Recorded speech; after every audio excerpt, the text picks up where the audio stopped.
This week on the OneCast, we're going to break down MLF BPT's 2025 schedule. That's a good one.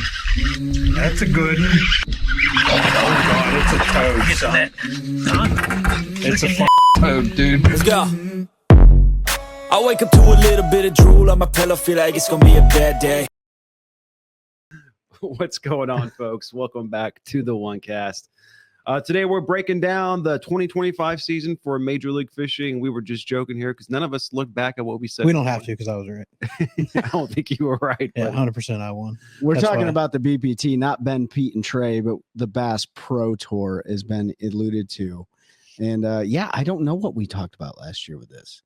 I know there's been a lot of changes, but we're going to talk about that today. Yeah, we'll dive into it in a few minutes. But before we do that, I guess we got some housekeeping to do. Mm-hmm. So everyone go on their App Store or Google Playlist, whichever device you have, and download the Deep Dive app.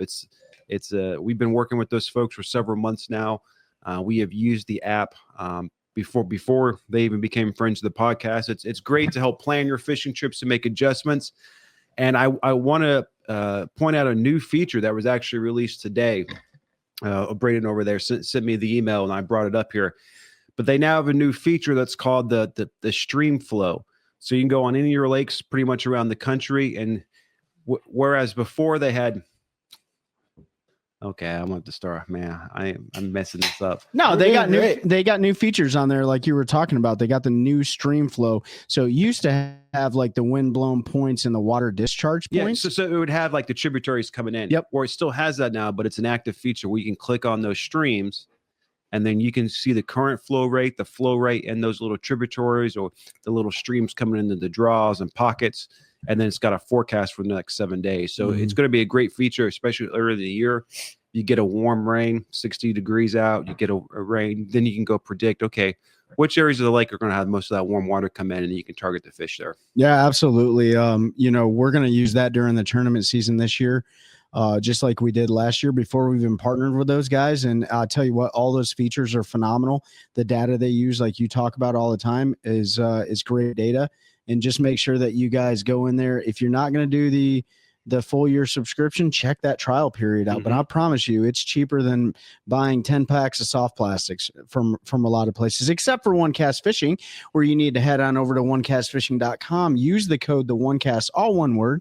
Save some money at checkout. Get your hands on those Nighthawks, the Warthogs, all the snagless jigs, the weedless net heads, the merchandise that's over there at Ben's great website, which has been supporting this show since day one. We really appreciate them. So use that code, save some money, and join the Snagless Revolution. Where else do you need to go? Yeah, then go grab yourself some UPF gear at CarolinaWatersNC.com. Once again, the code there is the OneCast, all one word at checkout.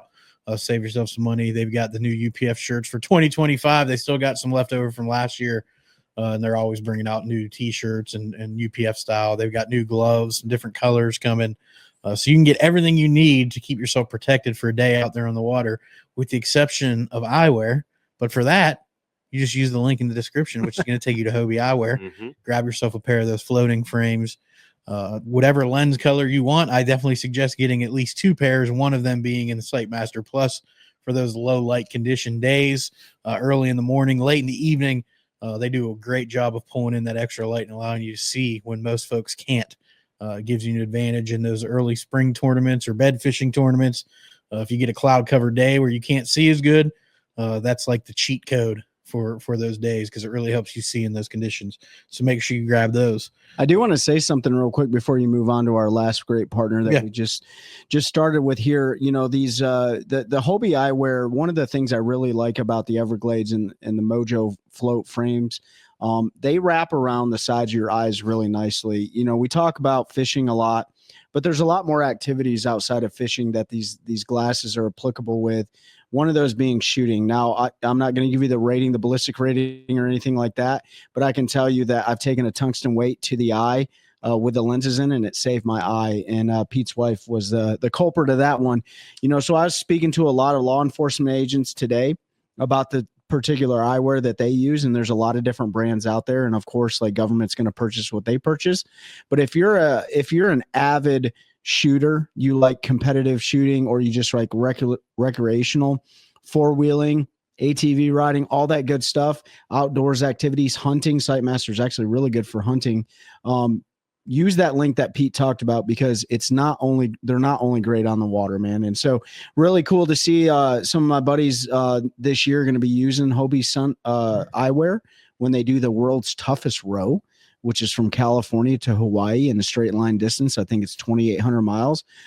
They're definitely going to stay protected using Hobie eyewear. So check those out. Use that link. I will throw a legal disclaimer in there. They have 0 ballistic rating. They have no Yeah. protective rating. So don't try to wear them at work or anything, because you will get in trouble. Yeah. But they do hold up well to taking a hit. So if you're not required to have stamped eyewear and you don't want to wear safety glasses when you're riding your quad, they'll do a good job, because I broke 2 pair of trays. Mm-hmm. My wife broke one, and then my chandelier in my new house broke one. So Yeah. when he slammed his face into it. But yeah, make sure you check them out. They're good for all of your outdoor activity. I just wanted to make sure we put that out there so you don't get in trouble for trying to wear them to work. Use your issued stuff if you have some. If you have Listen, the issued stuff is not great, right? But if you have to wear it for liability, So Hobie, if you're Go for listening, you know, yeah, Hobie, get a government contract. You'd be good. You might want to pump out some of that rated stuff. And then, last but not least, Terry Carpenter, licensed NC real estate agent with Coldwell Banker, Howard Perry in Walston.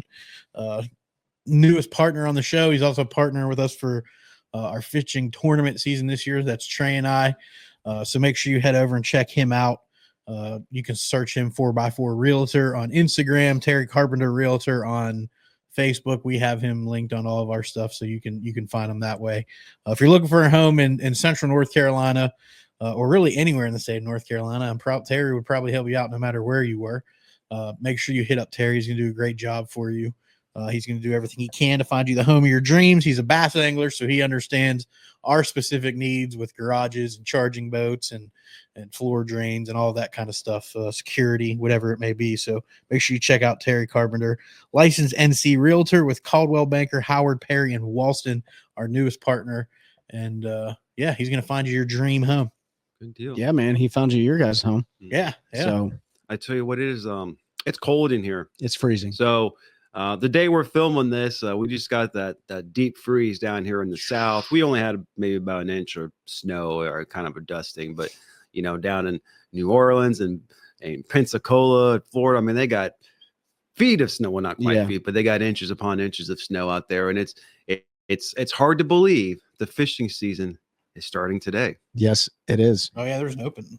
First day was delayed. Well, when this episode drops is the first day. First day of Major League Fishing. And that's right. The open is it started, but like It was supposed to start. the national tours, they're starting today on the 30th. So Insane, dude. Like seeing a lot of the anglers post their practices, their for the tournaments, they got their boats are covered in snow. A lot of these states are getting record snows and stuff like that. Plow trucks from the north and in other parts of the country are coming down to assist. But outside of the snow, it's just frigid cold. I'm tired of it. I'm ready to get back to fishing. I'm ready to just open the garage door and enjoy some sunshine. Hopefully we get that here soon, but you're absolutely right, Ben. BPT kicks off time now. And that's and we're going to go through their schedule. So as you guys are listening to this, they're on Lake Conroe, Texas. Before right now we talk about Conroe, though, just some format changes for this year. If you're a fan and you haven't been following, they've cut the field. It was supposed to be 65 anglers this year. I think they've ended up with 66. So they're done with the Group A, Group B. All 66 anglers are fishing days 1 and 2. Every fish counts again. Minimum weight for the first tournament on Conroe is 1 pound 8 ounces. That's usually the minimum. I think there's a couple lakes where they bumped that up to 2 pounds, but every fish counts. There's one of 3 2.5 hour periods they can use forward facing and or 360 sonar. The rest of them, they will not be able to use that technology. So I don't know if they've come out and said, well, they have to have an official on every boat. So that's how they'll police that. So first 2 days, all 66 anglers, they do a cut to 19 anglers on day 3, which is their knockout round. And then the top 10 from that will go to the championship round. They do zero the weight for the knockout round and the championship round. So the first 2 days is combined weight over those 2 days to make the 19 knockout round. And then it resets. Top 10 go to the final day, resets again. And that's where we'll find our champion for BPT. Yeah, so a few changes, with a much smaller field. You don't have to have Group A and Group B anymore. Everyone can fish on the first 2 days, which I don't think it really. I don't know if that has up there. I assume they're going to have coverage now at the entire tournament, because that was, that was kind of the gripes last year. The first couple of days they didn't have coverage for day one of Group 1, 1 and 2, or whatever they call it. So that would be it. And I did and recommend everyone, if you're curious who was fishing this year, a lot of familiar names. So there's one name that wasn't on there. Oh, who's that? BD. Oh yeah. Boy Duckett's name's not on there. Right? Yeah.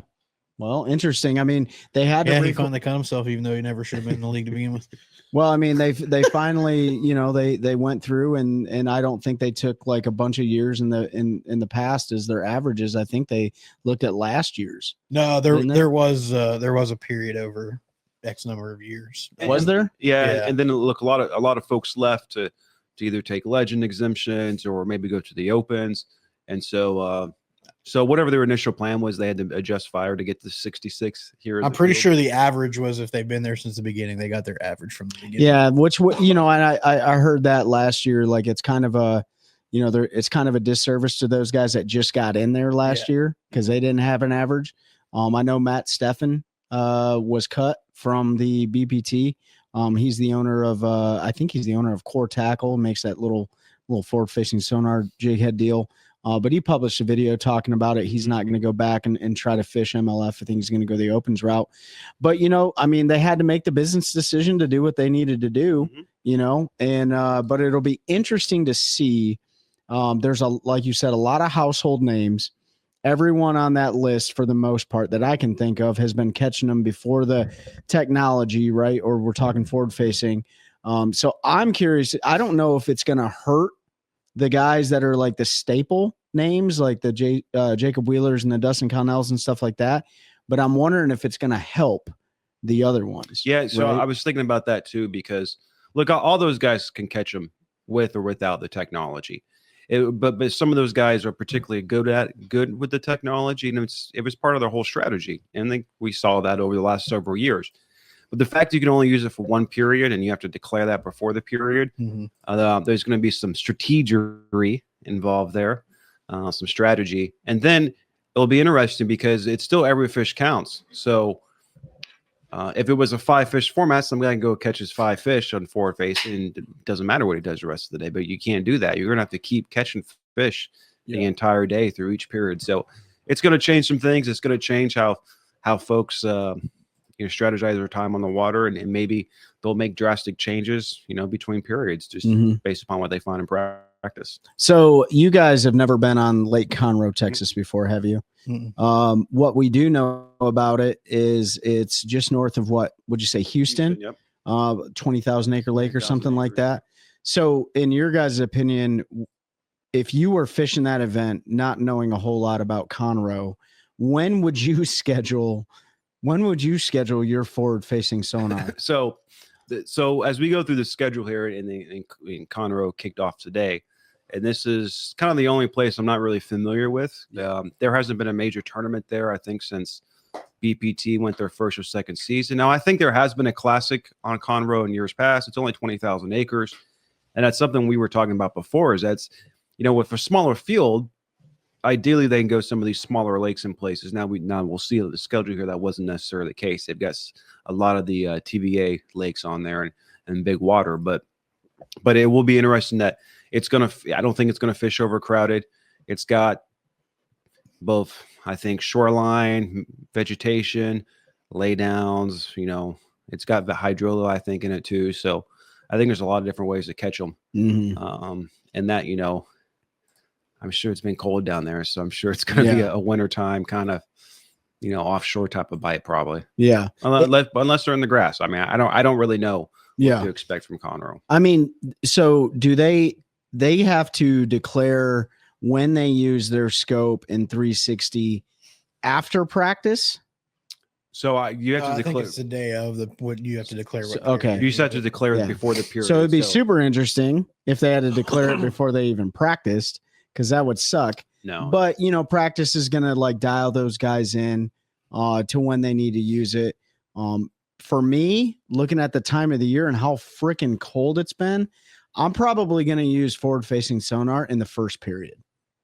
Yeah. Right? No, I'd probably wait. I'd let it warm up and get those fish get active.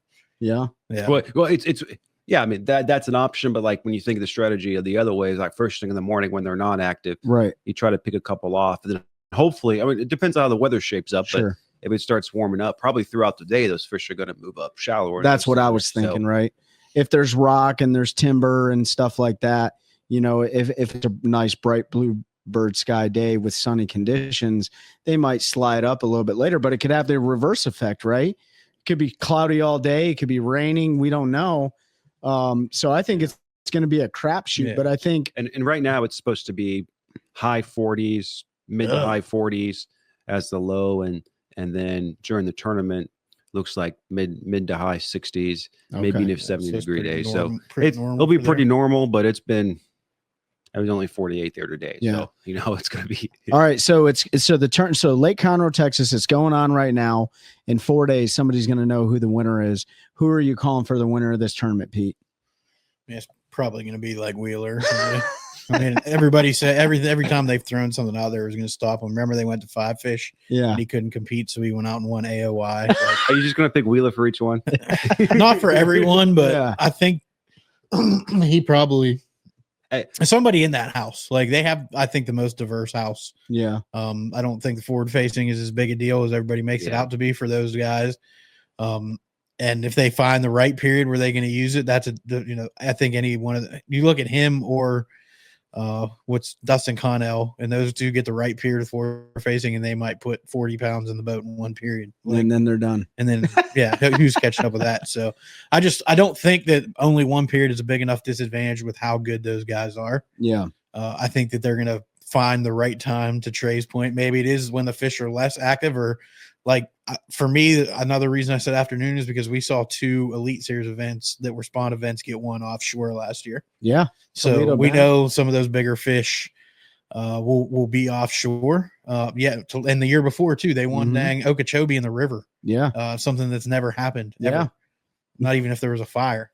Like and that was Tyler Rivette unlocked. He went in there with a jerkbait and won Mm-hmm. using forward facing on Okeechobee. And then the next week, Joey Cifuentes wins a bed fishing tournament in 20 some foot of water and timber with a drop shot and a minnow. So I think if you find the right period, you can at least enough fish in the boat to where you can struggle a little bit shallow. Not that those guys will. We all know they can fish. Jacob Wheeler, I think everybody forgets how good that dude is with a frog and flipping. He won a lot of money early in his career. He won a blue trophy, and he won FLW. Like the dude can hammer him. And I just it's going to be him or like an Alton Jones or an Alton Jones senior, junior, just because that's sort of a home lake for them. They're Texas guys. I'm sure they've got some time on the lake. And so I think Edwin Evers won it last time MLF won. Oh, they've been to Conroe. I didn't pull up. Yeah, it was like the first or second season. Okay. And then I just pulled up the 2017 Classic when it was there. So these are the names of just the top 10 in the Classic finish that are still on BPT. Bert Ayler was 3rd. Jason Elam was 4th. Ott Defoe was 5th. Jared Littner was like 7th. Wow. And then Edwin Evers were 10th. We're old, bro. Well, there you go. Well, you just called out to like are a lot of OGs, but man, like let's not forget Ott Defoe and Edwin Evers, right? Those guys got tons of experience. If I was gonna shoot for a newer guy, like I would definitely put Drew Gill up there because he's so good. But at the end of the day, like I don't know how much. I doubt it, but I don't know how much he relies on that technology. But I know that he's really, really good with it. But then I look at the OGs like Evers and Defoe and Mark Rose and Wheeler. And Wheeler's an OG. I mean, he ain't young anymore. I know kids I know dudes don't want to admit it, but Wheeler's been smacking him in the mouth for a long time. So getting close all to right, a decade, he's calling Wheeler. Who you calling? Let's just go. You can call him too. Let's go Edwin Evers. Okay, you're going, and I'm going to go with Drew Gill on this one. That's a good one. Yep, he's got a lot of momentum going into the season. So I do not think it's going to be a spawn event at all. I don't not think there. so. No, not think with this so. cold snap. No, that's cold. It was setting up that way. They were starting to get warming trends and everything, and then this cold front mashed them in the face. Yes, it did. Yeah. That's going to set it back quite a bit. Yep. Definitely not going to make up in a week. So and then just 10 days after that, Harris chain. Is stage 2 is the Harris chain down in Leesburg, Florida, so just northwest of Orlando, and maybe that's about the time we'll be down there. I don't know. I'm not gonna go the Harris chain this time. No? Well, no, I mean, I want to go to Headwaters and the Kissimmee chain in Toho, because I've been in the Harris chain. I've done Okeechobee, so those 2 on my bucket list for Florida, and then that's the only last one I have to do there is St. John. So stage shoot the Harris chain, February 13th through 16th. And that could be that'll probably be a spawn event. It just depends how fast it warms up with those Florida bass. They've had the right weather other than this last week of cold. If anything, it might help them. Yeah, it may delay. It might things help 'em. where it might delay a little bit. Yeah. So I was down there several years ago. Basically that time, I was like there probably a week before, and that's when my engine blew up and I left, and all the fish moved up and spawned. Those 2 weeks I was gone, and then when I got back down there, there was very few spawners, and it was mostly an offshore thing. So there's probably going to be spawning fish somewhere on the Harris chain, but I suspect someone's going to win it off an eelgrass or hydrilla. I don't know this year how the Harris chain's shaping up. I don't know how much they sprayed and they haven't sprayed. So I mean, last year was pretty grimy, from my understanding. The Harris chain was St. John showed out a lot better than Harris chain. I mean, obviously for the Elite Series when they were there, Corey Johnston won his very first blue trophy on St. John's River. I think he was fishing that clear water and spawn. But Harris chain was kind of grimy this year. But I think the Harris chain, I think it is going to be a spawn event, and I think it's gonna be one shallow, and the only reason I say that is because they're limited to one period with forward-facing sonar, right? Oh, I mean that's true, absolutely. Now, and it just depends on how much if grass you look there at is. all the events too that have been fishing the Harris chain since forward-facing sonars come about, it hasn't really been the dominant. That's just a chain of lakes that fishes shallow. You don't necessarily need it. You can use it a little bit in the eelgrass and stuff, but like if you're around a bunch of that grass and all, unless you're fishing a very defined line, like a hydrilla line or something. But like, you could be out in the middle of the lake and you're on 4 foot of water with eelgrass all around. So that's it's just trying to find the right areas that are holding fish. I want to say, and I could be wrong, but I think Fouts had an area all to himself last year on the Elite Series fishing the Harris chain. He was doing that. I think it was Fouts, if I'm not mistaken. It could be somebody else, but somebody had some part of that Harris chain to themselves, and they were absolutely mashing them. But unfortunately, it was a 5-fish limit deal, and he wasn't mashing the right ones. But if it would have been a BPT deal, he would have been up there. And you know what I mean? Yeah, and it will be interesting because, when they take off, and actually, I think they I don't think they blast off together. No, they run to their deals. They run to their spots, and they don't have to be back in the day. So a Popka may be a much bigger player. Oh yeah, that's a good call. Now, a lot of times you don't catch as many fish down there, but there's a reason why people are willing to make that. I think it's almost a 2-hour run or something. Yeah. Once you go through all the canals, and that lock only takes 3 boats. Yeah. So they don't have to worry about that. Yeah. So that would be interesting too to see how that plays in. Yeah, I can't remember how they all have to put in at the same time. I think there's like a time they can put in, and then there's a lines in time. Yeah. Yeah. So you may not be all the way down there by the time lines in. I think my call for this one, I'm going to go with one of the Lane brothers, probably Bobby, right? Florida native, really, really good on the toe. Well, I'm going to run away then, because Florida natives don't win Florida lakes. But yeah, and very well could be the deal. But I think if Lane chooses a Popka and he gets up in there, he's probably got anybody's got a good chance, but he is one of the better at flipping, big baits, big worms and stuff like that, punching. I don't think there's going to be a whole lot of punching going on, but I think he's going to have a shot. So I'm going to call Bobby Lane as being the victor in this tournament. There is one Florida fisherman who has probably won more money. Well, there's maybe one other guy that's won more money than them, and they fish together, and his name's Keith Carson. Yeah, he's won a metric ton of money on the Harris chain of lakes. Has fished about everything there is to fish there, and I think this might be his derby. It's setting up, doing what he likes to do. I think it's going to be a good one for him, so I'm going to pick Keith in this one. I usually do shy away from the Florida guys, but you don't bet against Carson and Cox. I think Poche has got a good chance in this one. That's a good one too. Getting that shallow, if he finds that a good shallow like flip and bite, Yep. would be great. Now, if it turns into a spawn event, like they're all on beds and canals and stuff, I mean, it's I think you're right. Some of your guys might do a little bit better. Yeah, but that turns into anybody's game too. it really does. There's nobody really. I mean, just looking at it again, like guys, there's nobody there that's really like that guy's a bed fisherman, like a Drew Cook or somebody, you know, that when there's a bed fishing tournament, they're going to be near the top. I don't really, nobody really Alton jumps out to me. Alton Jones is really good at bed fishing. Yep. Alton Jones. Yep. I know what Skeet Reese is going to do. He's going to go out there and drag a speed worm in front of a line of grass. Hopefully he's done that before. Hopefully he's using a OneCast Fishing long neck hook. Yeah, I hope so too. Skeet, if you're listening to this, you need to go on to onecastfishing.com, get yourself the long neck hooks. He'll have them for Reese Tackle, whatever his company's name is. But it'll be that's gonna. I'm looking forward to. Me too. And that Florida event, the Harris Chain, and I've always found it fascinating how it changes. Yeah, because the elites went last year. It changes so much year to year. Yeah, and from week to week, it gets a lot of pressure though. So there's always the Fishers of Men National Championship last year was on the Harris Chain of Lakes. And from what we were told through our buddy Mike Johns, it was an absolute smash fest. Like those guys were whacking them. But I don't know what time of year that was. We're talking February. February. Yeah, February. So I think it'll be good. I think you're probably going to see the biggest fish of the year come out of the Harris Chain of Lakes. Hopefully that time. I don't know. The next one has a potential. But giant no, I mean of Florida, of the Harris Chain itself.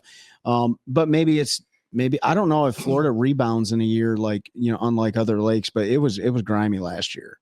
And that was a grass thing. There was a huge lack of grass. Yeah, huge lack of grass. So the lakes that had the grass, they smashed them like they do everywhere. It's just they sprayed some of the more popular lakes last year. So lakes that guys knew and fished, they stuck to them because they didn't know the other areas. But if you looked at like some of the local tournaments and the local BFLs and stuff, the guys that knew the Harris Chain went to lakes with grass and the weights were the same, like they always were.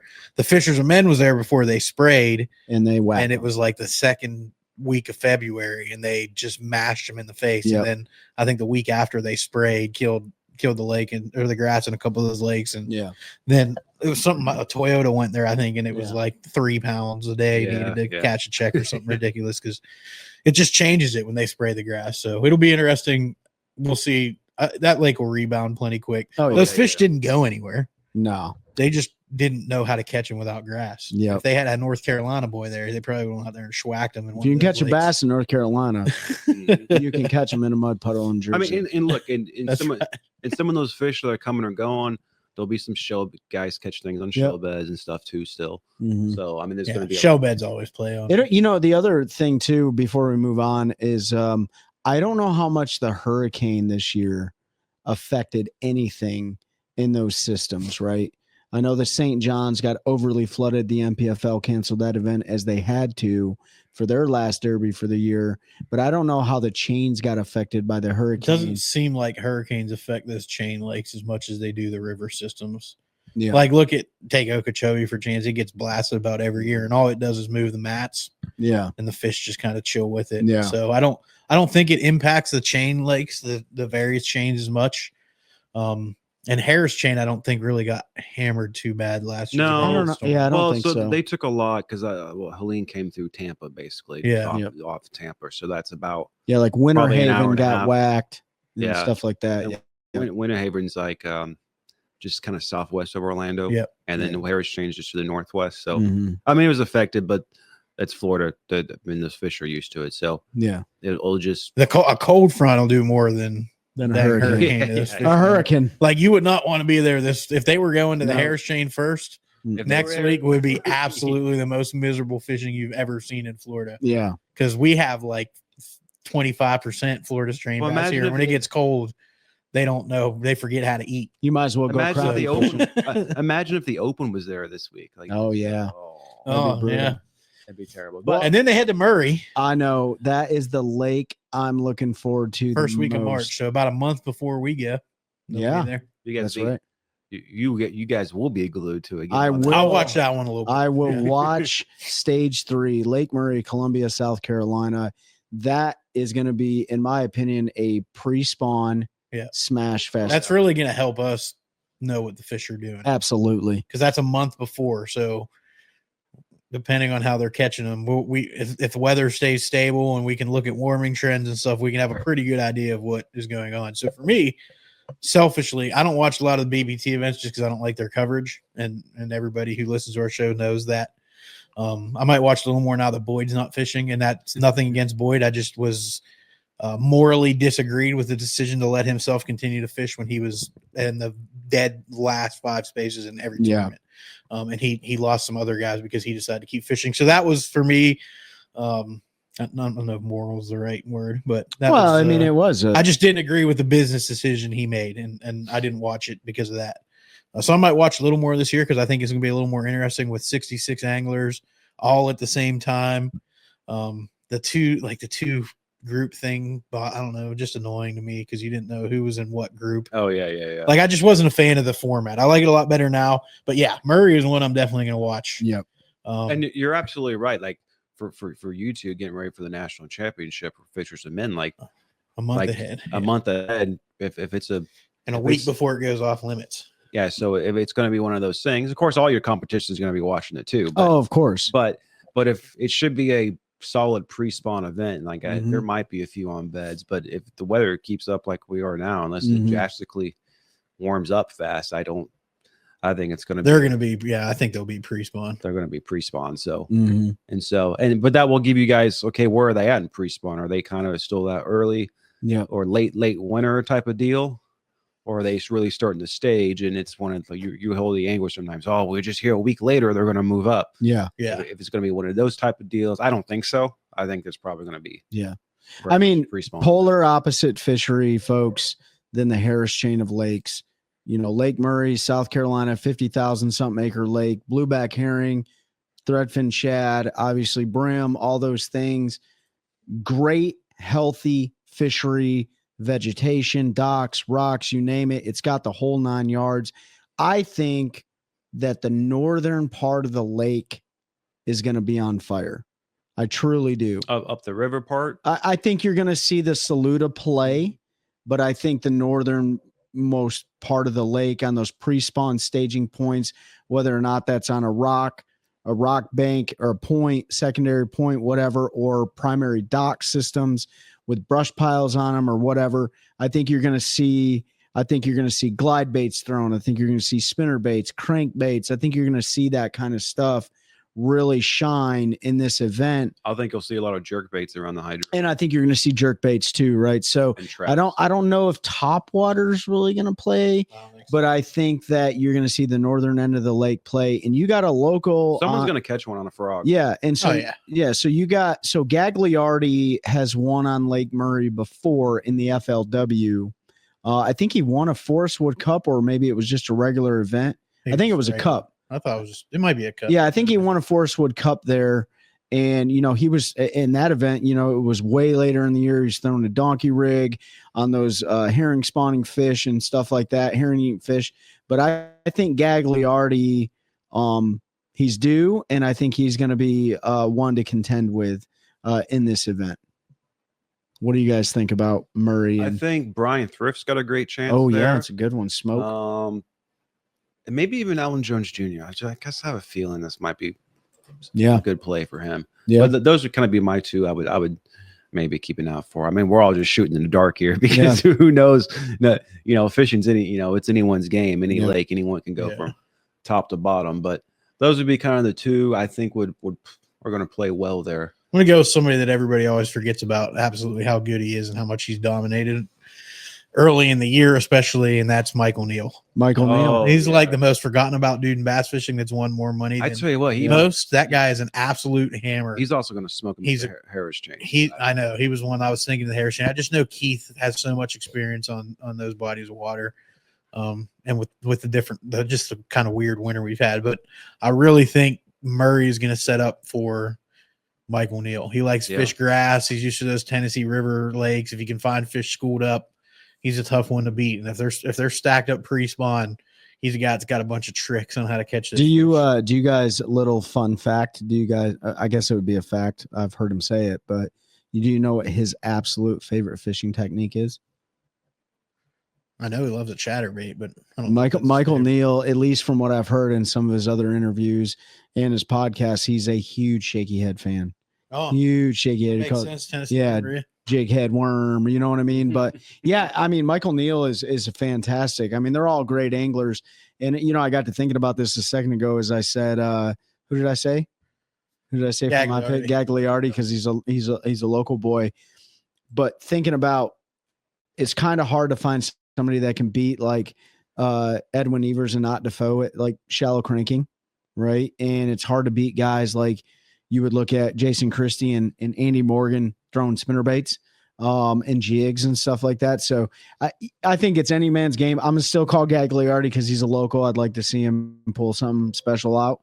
But yeah, Lake Murray's going to show out, man. It's going to be good as long as they don't get 500-mile-an-hour winds, like. Because at that time of the year, the wind, that wind is a huge factor. But I will tell you on that lake, like wind is your friend as long as you can maneuver around it and through it and stuff like that. Yeah. Also, we forgot. Who do we Florida? And I don't know how we forgot him.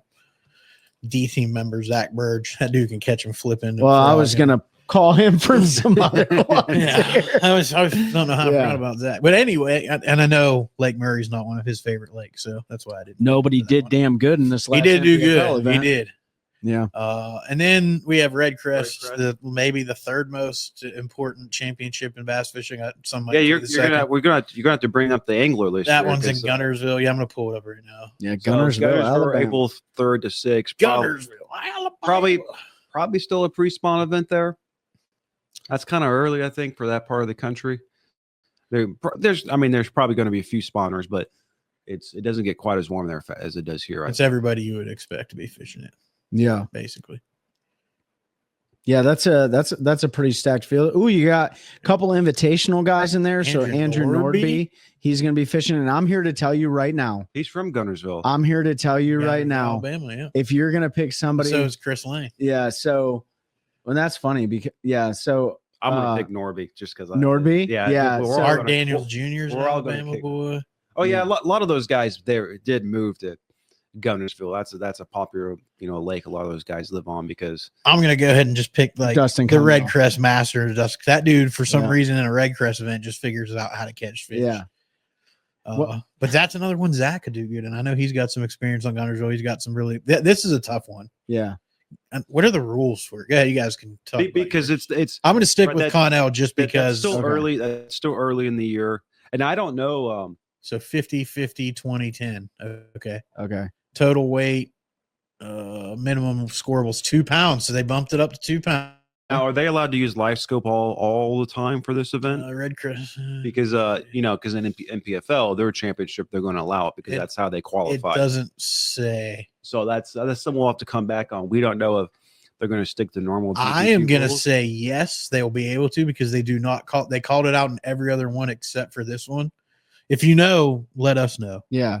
Can the BPT at Redcrest this year on Guntersville, can they use forward-facing sonar on 360 all day? Because that will change it a little bit too. For sure. But I'm still going to go Connell just because he's been so I'm going with you. And the reason I say this is this. Nordby? Nordby has been on an absolute roll in the invitationals. And his YouTube channel, he is constantly on Guntersville. So he's probably got more waypoints on Guntersville than anybody in that field, even though they, what I'm saying, like he fishes that religiously. So, and look, it's an earlier time than most tours go to Guntersville. Yeah, it's true. Because usually April 3rd through 6th. Because usually you'll stay in May or early June. Yeah. I think Bassmaster went there a couple years ago, maybe it was MLF. And that's where they got, all the guys who were trying to out on the ledges weren't doing as good. And that's when they were catching them up on frogs in the grass. Who was that? I don't know.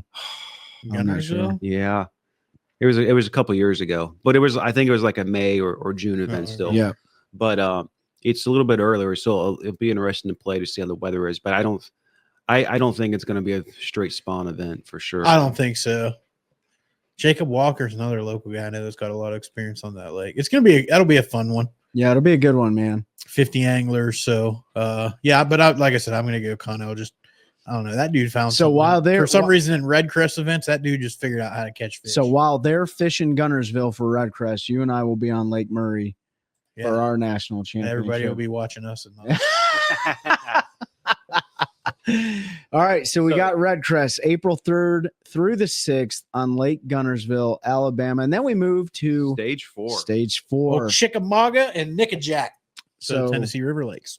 TVA systems, and Ben was talking about that earlier. So is Gunnersville too, I think. Yeah, but it is, but that's pretty far down the line. I'm thinking this is definitely going to be a spawn event. May 1st through 4th. Oh, yes. Chicken. This is definitely going to be a spawn event. And, this was one of the ones that I'm like, I haven't seen a lot of people, a major tours on chick in a while, but this one right here, I'm calling Jacob Wheeler for this one because he is extremely good on Chickamauga. Doesn't he live on Chick? He's won there before. He lives on one of those. I think he lives on Chick. Yeah. So I'm gonna go ahead and call him. Tennessee Valley Authority. For those of you who are like, yo, you keep saying TVA, it's Tennessee Valley Authority, right? These are the lakes that are traditional ledge fishing lakes that are current driven and stuff like that. But these lakes are also phenomenal because they're filled with grass. They got giant bass in them. They got all 3 species, I think, in them, if I'm not mistaken. I know Wheeler does. I know Lake Wheeler does. They got spots and smallmouth and largemouth. I think they've got the northern strain of. Yeah, I'm not sure if they're Alabama spots. Chick does or not. But I think this one, I think you're going to see. I think you're definitely going to see Fred Rumbanis whipping a frog around, right? Because they'll bite a frog. I think Chick, they catch them on a frog year round. Yeah, they catch them on a frog there. But I think a guy like Jacob Wheeler, who doesn't need forward facing sonar to catch him, I think he's going to be some stiff competition in this deal. I'm going Mark Daniels Jr. Okay, Mark, MDJ, man. MDJ. You say there's 2 guys from the Ding House. MDJ is due, and I've watched. I don't know everybody that watches show knows I don't like to watch a lot of YouTube guys just because I don't know, doesn't do anything for me. I know you can learn a lot, but I like to learn by failing. But I did watch him like pre-fishing for a bunch of spawn events, and I really like his philosophy in fishing spawn events. And I think he's a guy that's due one. Mm-hmm. He's been around a long time. He's always done things the right way. I know that's like a cliche term, but he's been himself. He's never tried to be somebody different. He just goes out there and has fun fishing. So I'm going to go with MDJ in this one. Okay. I think he's going to pull one out. I think he's long overdue for that big event win, and why not do it on Jacob Wheeler's home lake? Plus, he's Alabama too, isn't he? MDJ. I mean, obviously he's originally from the West Coast, but yeah, I think he's in Alabama, like Tennessee. close to Chick now. One of those. I think I'm going to go with Mark Daniels Jr. on this one. Are you? He's been close. He's Alabama. Yeah. He's Tuskegee. So yeah, he's right there. So he's probably got some time on there. And he's also friends with, and he's in the house with DC, I think, and Wheeler and those guys. So, I'm gonna go Mark Daniels. He's the last one in the house that hasn't won one. Yeah. Nina won one last year. He came close a couple times. He's been right there, and I feel like that'll be one for him. And then 2 weeks. This will be a fun one. May 17th to 22nd on Smith Mountain Lake. I know some locals up there are not happy because they're going to give that lake up now. But that's heavy hitters. Heavy hitters, yep. So that I'll pull details up again before I pull up the anglers. So we've got so they did A and B. Mm-hmm. So two days qualifying. Group A, Group B has 15 anglers in each. So 30 anglers total. 30 total anglers qualified. They cut it to 16 for the knockout round, which is that's because if you win your group, you automatically qualify. So they take an extra. So 16 qualify for the knockout round. Every bass counts. 2 pounds. 2 pound weight limit, 0 to start, and 10 to the championship. This one also does not say it's limiting us. So the forward facing sonar too. So yep. Right. So more of the traditional MLF all fish count, what we've been used to, 2 qualifying days. What got me attracted to this was this kind of deal. Let's see who's in it. So this is Smith Mountain Lake. This is one that no anglers qualified apparently. So this is one that no big derbies have gone to in years, and I don't have the angler list because apparently it's broken on their website right now. So I think the Open or something like the maybe invitational events have gone there in the last few years, but it's been there hasn't been an Open there in a long time either. It's been one of the lower circuits. I remember it's been like 4 or 5 years ago. Might have been a Toyota or something. Yeah, maybe. something like that. So because I remember they had some coverage there I was watching. That's disappointing. I can't pull up the roster. Yeah, the it's not working. I don't know who. Internet's working fine. I don't know who's qualified for the heavy hitter. Yeah. So I'm not going to begin to guess just yet on who might win that. I'm going to have to revisit that when it gets closer. But that's going to be a fun one. I know John Cruz pretty much lives on it. He's been petitioning Bass for a long time to come back there. It was on a big downswing for quite a while, and it's really turned around if you look at local derbies and stuff. So that's gonna be a fun one. There's gonna be some big giant smallmouth caught, big largemouth. It's gonna be a good event. Heavy hitters, and they are there May 17th through 22nd. So again, very well maybe a spawn event. So this was the one that I was gonna pick for Zach Burge. And the reason being is Zach, if he's in it, and I think he is in it. I think he qualified for it. I could be completely wrong. But I was hoping that if he did, this was the one that he was going to dominate in. Now, this isn't a regular season event. This is heavy hitters, but Zach Burge is a phenomenal all-around fisherman, but he absolutely smashed him when he was here at the Chowan River. It doesn't fish exactly the same, but it's a great shallow water fishery. Yeah. And I think Zach, if he's in it, he's definitely gonna be somebody to contend with. But we'll see, man. We'll see. I'm excited to see that. It's really cool that some of these major tours are coming to our backyard. You know what I mean? Yeah. So once we can see the roster, we'll definitely talk about it. Yeah, they definitely don't have it up right now. It's annoying as a podcaster to not know. Somebody's going to win the heavy hitters. I'm calling Zach Burge. If he's in it, he's winning it. Yeah. Yeah. I think that's a good pick. There's a lot of guys. That's probably going to be a spawn event. Mm-hmm. It's close. It just depends again on weather. Mm-hmm. But they're sort of on the same timeline as like Carr, Bugs Island. What's the other bordering lakes? Gaston. Mm-hmm. They're all sort of on the same timeline. It's just a little bit further north.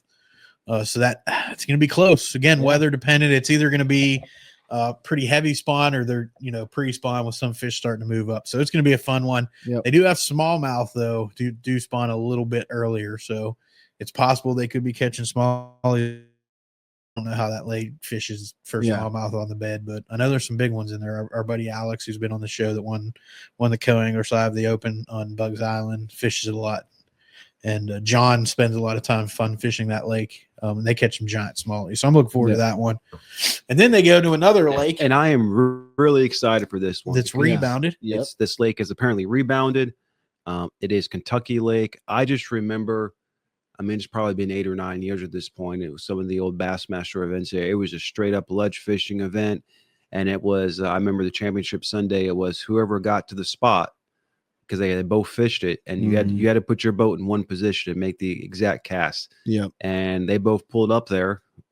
I forget who beat them and who won in that event. Well, they were fishing bumper to bumper, but the guy who got there second couldn't catch a fish. Mm-hmm. And so he ended up to leave. So that event was a ledge fishing event. I love those events. It will be particularly interesting now. It's kind of going back to old school because you're only going to be able to use your forward facing sonar for one period. So people are going to have to be side scanning and the old school techniques. Although I will say, I was talking to someone, I think it might have been at the Raleigh show, that because we were talking about Kentucky Lake, and he had been from there, and it doesn't, even though it's on a rebound right now, it doesn't fish like it used to ledge wise. So right. That will change a little. That's bit. probably going to be a spawn event first week of June. Kentucky Lake, you're right in line with. Oh no, I think that's going to be post spawn. That's when our fish are spawn in Pennsylvania, and that's right on the same weather pattern and everything. It's hot. It's not very far from Clarksville. I think you're It's gonna. not far from I think you're gonna. Clarksville, Yeah, I think. Paducah. I It think gets you're hot. gonna see the. I think you're gonna see. I think you're gonna see the bank play. I think you're gonna see some largemouth caught with a frog and flipping, depending on the water level. I don't know if. Well, the largemouth are still about extinct in that lake. It's a smallmouth spot. Well, fishery. there's definitely some still some good some largemouth in there. Brian Latimer posted a video of him fishing there last year. the guy that's going to win is the guy that finds that big wad of smallmouth. It is, and you know the smallmouth there in Nordby, he was another one. I think he win this year on Kentucky Lake. I think I'm not sure. I think he might have won, or he definitely came in close to winning, but I'll have to check it out. But you know, the stump fields that are offshore hold a crap ton of smallmouth and big ones too. And they're not out there in like 40 feet of water either. We're talking, this isn't like deep offshore fishing. So I think you're going to see a guy that if he finds them with his forward facing sonar, he doesn't need it after that period is over, because as long as he's dialed into where those stump fields and stuff are, I think that's the guy that wins this. And man, I don't know who's going to win this one, but Nordby's another one that has a ton. He won't be fishing it. Oh yeah, he's not going to fish it. Yeah, he's an invitational guy. Who's going to win Kentucky Lake? This is what I'm going to put on Matt Robertson. Jacob. Oh wait, he doesn't fish that. Never mind. Now, this is the one I'm picking Wheeler for. Okay, you're Yeah. picking Wheeler for this one. Let me look at the roster because I don't remember who else fished it. But I am super excited for this one because it's Yeah. been a while since Kentucky Lake. And it's one of those, it's always been one of my bucket list lakes to go to because Yeah. I have driven by it so many times. I'm going with Jake Lawrence from Paris, Tennessee, as I'm pulling my just boat. because that's my brother-in-law's name. And he doesn't even know who Jake Lawrence is. No idea who that dude I'm going to is. go with Nick LeBrun. Okay. That's a good pick. I'm not really going with Jake Lawrence. That was I got to make. No, I mean, he could be him. No takes. He's Dude, dead. Wesley Strader. Like, you got Yeah. some guys that have been around. I always forget about old Wesley. He's been fishing for 372 years. Shout out Wesley Strader, still doing it. Hey, he made a funny video with like a big old wig on the other day. It was funny. There's nobody from Kentucky fishing the BPT. That's wild. No, but you know those Tennessee boys are going to do Yeah, fine, and you know Michael Neal is probably going to go crush him with a shaky head offshore, and but I think Nick LeBron or Man, Nick Oregon, LeBron. Dayton's not too far. Same Yeah. with Mike. Well, yeah, there's a lot of people that compete in that one. Not in Brad, any of them Bradley can Roy. compete. I mean, he's from Lancaster. Yeah, let's go. I'm going Bradley Roy. There you go. He looks like a guy. So everybody's picking like hometown or done well on the lake before. You know, folks, we're all going to be dead wrong. Oh, yeah. He's got a career win. yeah, That's so- $1 million in earnings. Yeah. 1 million. Bradley Yeah. Roy, don't let me down. All right, there or you go. Wah if you're Canadian. Bradley Roy, you heard Is this. it Roy or Wah? It's Roy. You sure? Bradley Roy. All right. So then from Kentucky Lake, To the Potomac Oh, River. that one's going to be super fun, dude. that's That's yep. That's straight. I'm going with Zach Burge. Okay. He's gonna get out there with a swim jig So, and just match him in the If he's face. not in heavy hitters, Zach Burge. If he's in heavy hitters, I still think Zach Burge. But you know, folks, Potomac River, tidal fishery, lots of grass, really good areas that hold a lot of fish and a lot of dead water too there. And so I think that one, he hasn't had one in a long time, and so I really think a guy that can find giants. See, this is a numbers game though. And my head always you got to freaking. find those pockets of fish. I know, You but just whack a I'm bunch gonna of go. 2-pounders. I'm gonna go with Boom Boom on this one. I'm gonna go with old Boom Boom. Fred Rumbanis, one of the best at throwing a frog. Rojas, yes, you are too. But I'm gonna go with Boom Boom on this one. I don't think he's had a win in the BPT. I don't think ever. And if he has, it's been a long time. I'm going to go with him on the Potomac River tidal fishery. Really great topwater angler. Really great at flipping too. So, yep, I'm calling my shot on that one. Ben, who you got? I think I'm going to go with Casey Ashley. Oh, Casey Ashley. I haven't. You know, I just brought him up here. He's the one who won Smith Mountain back in 2007. Is he really? Yeah, like when bass. So you're going with him on the Potomac, yeah? Yeah, because Okay. he's from South Carolina. I think he kind of grew up, you know, back then. I mean, a lot of the the events always fished Potomac or the James River. So, Okay. you know, there's some of those tidal fisheries involved being on the East Coast. Yeah. So, I think he's got a good chance. Yeah. Watch it be like He was also the youngest person to ever win a Bassmaster event. And that yeah. was the Smith Mountain one. That's right. Yep. Mm. Well, here we go. We got Boom Boom, Fred Rambanis. You got who? Zach Bird. Zach Burge, OB Dog, and you got Casey Ashley. And that really sums up the Potomac River. That's going to be a great event. I actually will tune into that one because I think that's a shallow water When is that? slugfest, man. No, So- I'll be at the river, smash him in the face with a I mean, Well, we'll have to ask David if he's. I'll gonna be go there down. too, but we'll turn it on our cellular telephone. We'll have so. to find if Fuchs is going to go down and check him out. Yeah, He fished the Potomac from time to time. I want to go there Down too. I want wanna to go just, fishing. I just want to catch a snakehead. I mean, I catch bass everywhere. I want to catch a snakehead. Every year I make plans to go with Fat Cat, and I have not gone yet. I need to go do that because he's on them bad boys. Yeah, he is, dude. And then Last but Saginaw not Bay least. and River. Still in NPFL location. Well, they had to get one event to get people excited. Saginaw Bay, man, that is a really, really cool fishery. Lots of grass, a lot of variety. Smallmouth, largemouth can be won with both, depending on the time of the year. When are they going there? They're going to be there in August. Yeah. So So what was Seth telling us? Because I forget when they went there, but he was saying their smallmouth, they weren't out as deep. I mean, they were still like they're usually there in like July, so they're going to be the smallmouth will be out in the lake. Yeah. Okay, Well, he okay. was talking about them being in the bays. If it's yeah. if they don't let them go out in the lake outside of what like Saginaw Bay proper, you can win with largemouth.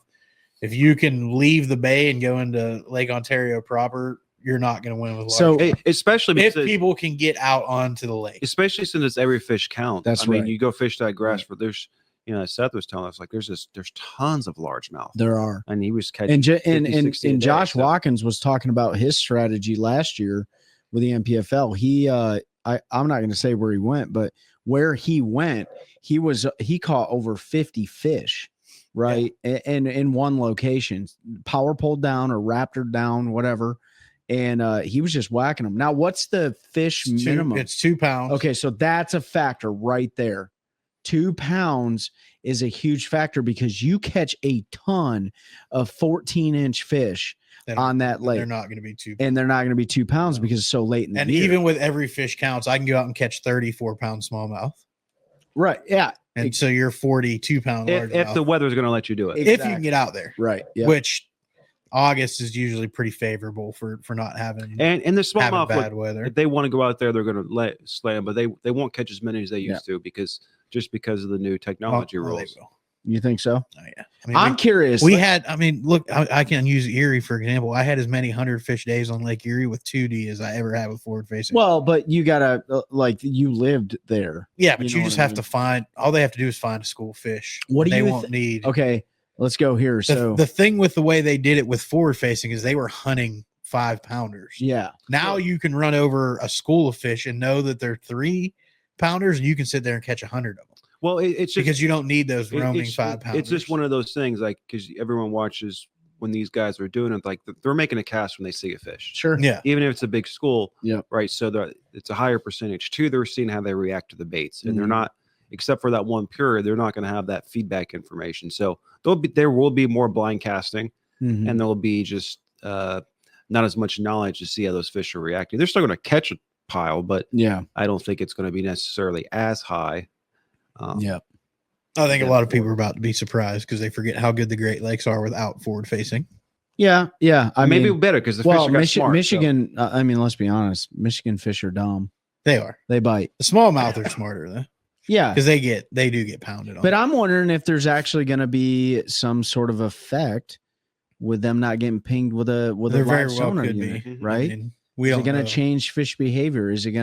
Are we going to see data, change with the number of fish caught? I mean, has the BPT been to Saginaw Bay before? Yeah, they Yeah. went last. So what we need to do is we need to pull up their stats, not now, but later on in the year, pull that and then put those side by side with the stats that they got going forward. Who you think got? about it? One period, you're gonna know You're how gonna, the fish are reacting to what baits, and yeah. then all you're you have dialed to do in is find from those schools of fish. But you're right. They're not going to be able to hit that OG out there that's swimming in the depths, Yeah, that 5 6-pounder pounds, that's out there all by itself. It's like, yep, he's just going to keep yeah, cruising by. they're going to find the schools, fish a school, Yeah. but like that, Yep. scanning around. Oh, there's a little boulder there that's got Yep. fish on it, and toss it. Like it's Yep. just, it's not going to be quite the same, but they're still going to hammer them. All right.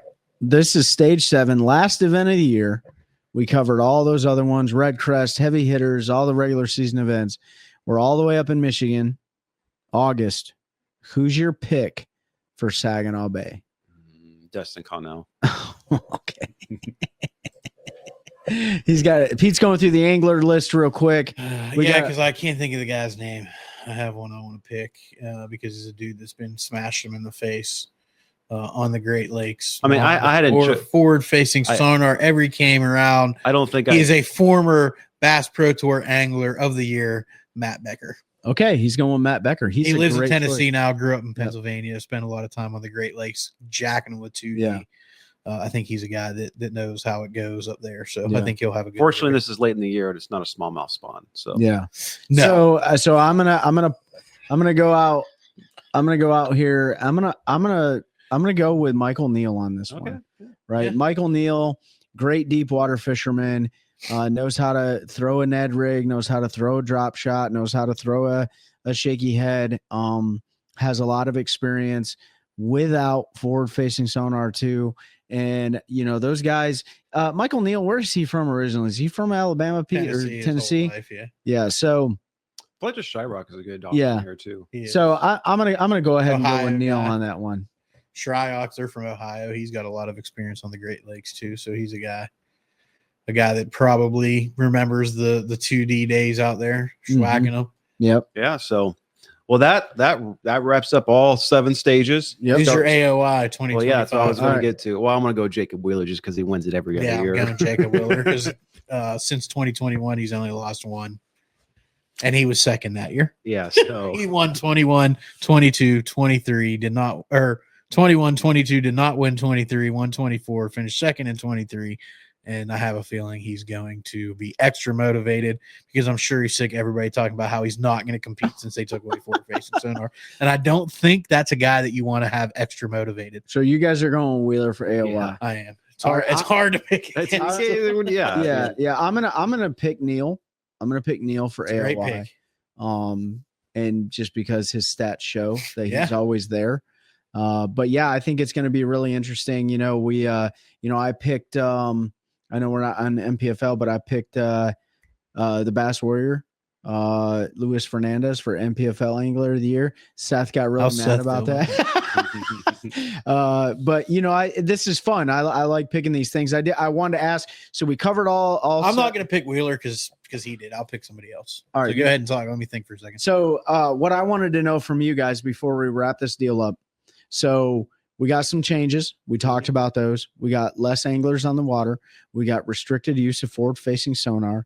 We got all those other changes, right? Do you guys think that the minnow Yes. will be not a tool used without forward facing Oh, sonar? it's 1,000% going to be used. It's going to be 100% going to be used. Yeah. Because people were throwing that way before forward face. And you still got a period to I mean- go out there and schwack. I mean, it's just a little swim bait on a jig head. Yeah. Yep. People have been doing that like all over the country. Yep. All sorts of conditions for a long time. I had a 300-pound day by standers on Lake Erie on a minnow without forward facing. I had a 17-foot aluminum boat with a 9.9 on it and caught 300 pounds of fish. Yeah. Like, it's not going anywhere.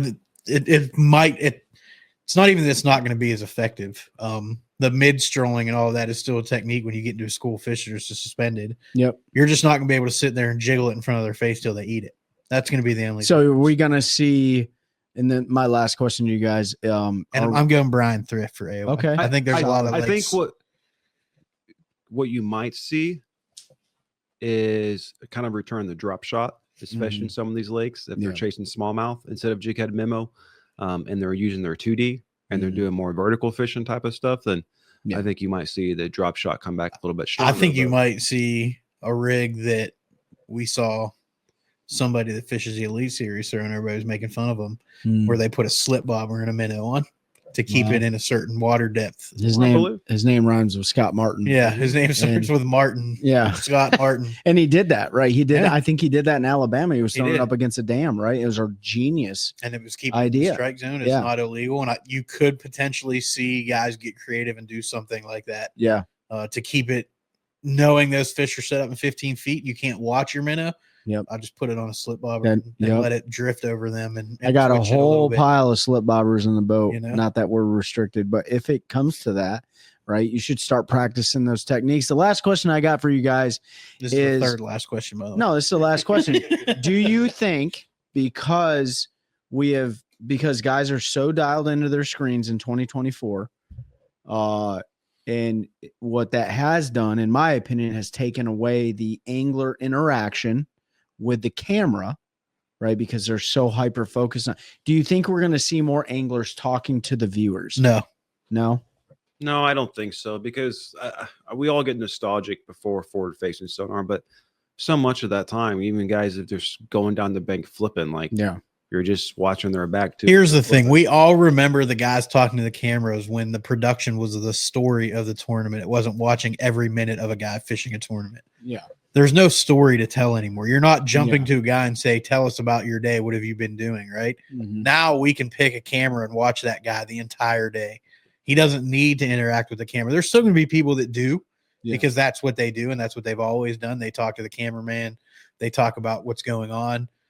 But it's not going to change. The storytelling in bass fishing is what's dead. And everybody tried to blame forward facing. When we went to live tournament coverage, that entertainment factor went away because they weren't building the story anymore. Everybody remembers the old Bassmaster, the Bassmasters, and you had hour-long Cobb episode. coming on there. It was an hour long, and they started at blast off, told the story of the day. Aaron Martins so catches exciting. a 5-pounder, and everybody's like, "Oh my god, what's it going to be when they get to weigh in?" Nobody has any idea. They built the story, and the anglers had 45 seconds to give an interview. How'd your day go? I've caught them pretty good. I think I need one more. You don't have to have that anymore. It's all on Bass Track Live now, or what's MLF called? Score Tracker. Weigh fish live in the MPFL. Everybody's weights relatively, at least somewhat close. Yeah. Unless you're a guy that sandbags like Patrick Walters, you might have 32 pounds and have 12 in the Score Tracker. It happens. But you can't do that in MLF. No, you can't do that in MLF. So you know exactly the weight those guys have. So I don't think it's going to change, and I hope it wakes people up to the understanding that it wasn't the technology that took away from the entertainment in fishing. It was the lack of storytelling that went away. Yeah. Yeah, I agree with you guys.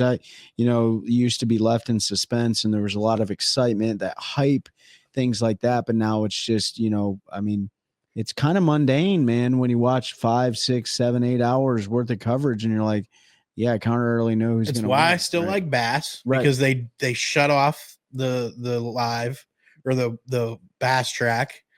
I think it's 2 hours before weigh-in. A lot can happen in that last 2 hours. MPFL does the same thing. So you don't know. Right. And they want you to tune in and watch the weigh-in. Watch the weigh-in, right? And I get why Bass doesn't because they're going by score. I think they felt like maybe the suspense would be a little bit more. There are some tournaments where you feel it when guys are back and forth and they need a pound and you can feel that grind to try to get one bite in the last couple minutes. But overall, fishing is not entertaining like it used to be. And people can get mad. I don't enjoy watching any of it as much as I used to. Yeah, I still do. I prefer to turn into the weigh-in. Like for BASS, same with the MPFL. I like watching the weigh-in. I like hearing the guys talk.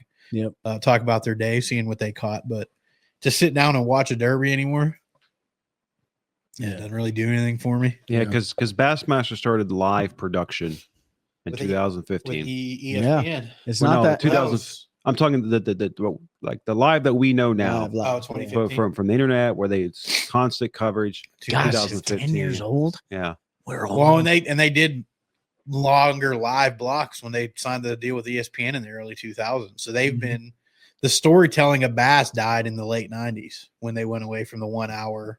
But I would argue, and I know we're kind of changing, like the ESPN coverage, and even if you watch the coverage on Fox or FS1 now, like that is different than the internet live production. That's true. Right? So because you've got more commentators. I know Bassmaster and MLF has commentators for most of their coverage online too, but it was just a different production element. It was, yeah. You know, so especially with ESPN when they had helicopters chasing them from blast off. And remember that they would get the helicopter view of all the boats racing down the lake. but now we got that everywhere because of drones. Well, now Everyone has drone. It's just not the same though. It's not. It's not the same.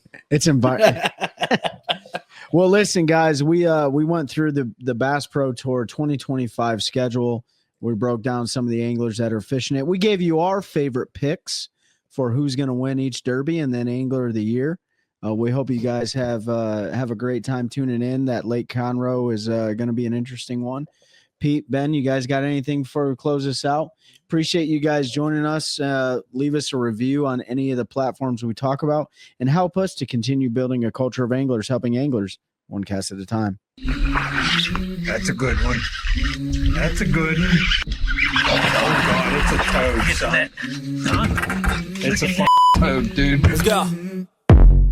I wake up to a little bit of drool on my pillow, feel like it's gonna be a bad day.